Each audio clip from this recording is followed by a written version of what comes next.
آخری بات جو عرض کر کے گزر جاؤ، تو جلیات امام احمد رضا میں یہ بات لکھی ہے، تو کہتے ہیں کہ وہ ہدایت رسول صاحب موجود تھے، آپ کے خلفاء میں ہیں، یہ مرید بھی ہیں آپ کے، تو یہ موجود تھے، اعلیٰ حضرت امام علیہ السلام بیٹھے تھے، اور سارے لوگ، یہ الملفوظ کے اندر بھی ہے، یہ موجود ہے یہ اس طرح سے۔ تو ہدایت رسول صاحب جو ہیں، یہ آج مشینوں کا ذکر چل پڑ رہا ہے، تو یہ کہتے ہیں کہ یہی اس واقعے کو یہ بیان کر رہے ہیں ہدایت رسول صاحب، کہتے ہیں یہ چل پڑا مشینوں کا ذکر کہ آج نئی نئی مشینیں ایجاد ہو گئی ہیں، طرح طرح کی مشینیں آ گئی ہیں، تو یہ بات چل رہی تھی، تو اتنے میں اعلیٰ حضرت امام علیہ سنت کی مبارک زبان سے یہ الفاظ ادا ہو گئے کہ مجھے بھی بارگاہ مصطفیٰ سے ایک مشین عطا ہوئی، ایک مشین عطا ہوئی ہے،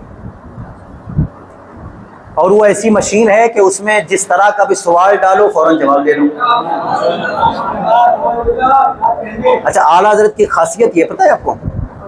وہ آپ نے علم ریاضی والا تو سنا ہی ہے کہ وہ آئے تھے وائس چانسلر صاحب، اعلیٰ حضرت لکھ ہی رہے تھے، وہ جرمن جانے کو تھے، وہ کہاں کہاں جانے کے تھے، وہ سارے معاملات تھے، لیکن ان کو پکڑ کے یہاں لے آیا گیا۔ اب چلو تو صحیح ایک بات، کہہ لو مولوی صاحب اس مسئلے کیا حل کریں، ریاضی کا مسئلہ ہے کیسے حل ہو سکتا؟ تو اعلیٰ حضرت جو آئے تو کہ وہ کہہ رہے کہ آپ پہلے فارغ ہو جائیں، لکھ لیں جو کر رہے ہیں۔ آپ نے فرمایا بولو نا، جو کہنا کہو، کیا کہنا چاہتے ہیں، لکھے جا رہے ہیں۔ ارے ایسا مسئلہ نہیں حضور، میں تو جرمن جانے والا تھا، یہ پکڑ کے لائے مجھے، اب یہ وہی پوچھ رہے ہیں، سمجھ گیا کہ لگتا ہے میرا آنا گیا بیکار، توجہ ہی نہیں دے رہے، اپنے کام میں مصروف ہے، یہ لکھ کیا بتائیں گے یہ؟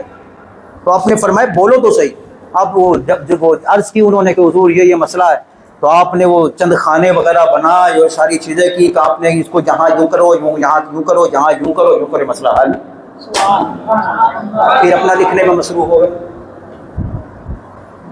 تو اعلیٰ حضرت جب آپ کی سیرت میں ہے کہ آپ جو مطلب ارد گرد لوگ بیٹھے رہتے تھے، آپ اپنا تحریری کام بھی کرتے رہتے تھے اور لوگوں کو جواب بھی دیتے رہتے تھے، وہ لوگ لکھ رہے ہوتے تھے، وہ افریقہ کا سوال ہے تو وہ فلاں جگہ کا سوال ہے، دنیا بھر سے سوال آتا تھے، آپ فتاوی افریقہ پڑھیں تو یہ سوال ہے، تو ادھر والا بولتا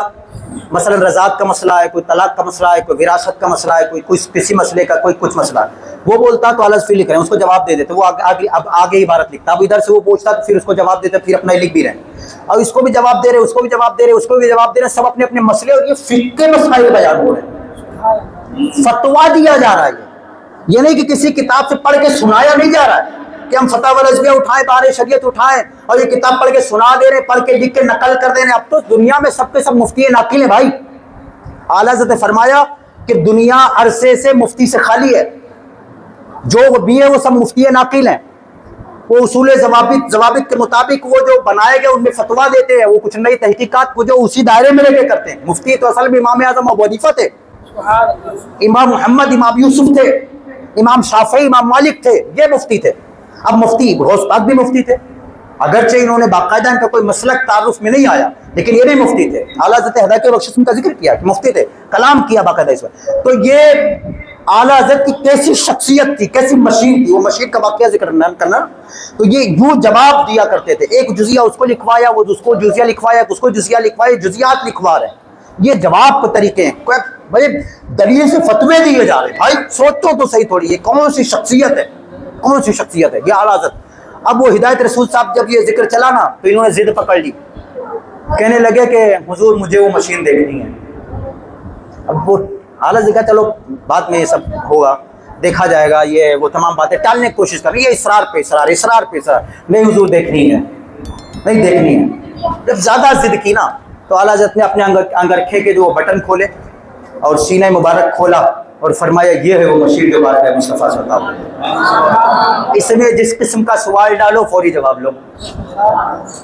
اب یہ بھی تھے عاشق اعلیٰ حضرت، فوراً سینے مبارک کو چوما اور کہا بے شک آپ نے سچ فرمایا۔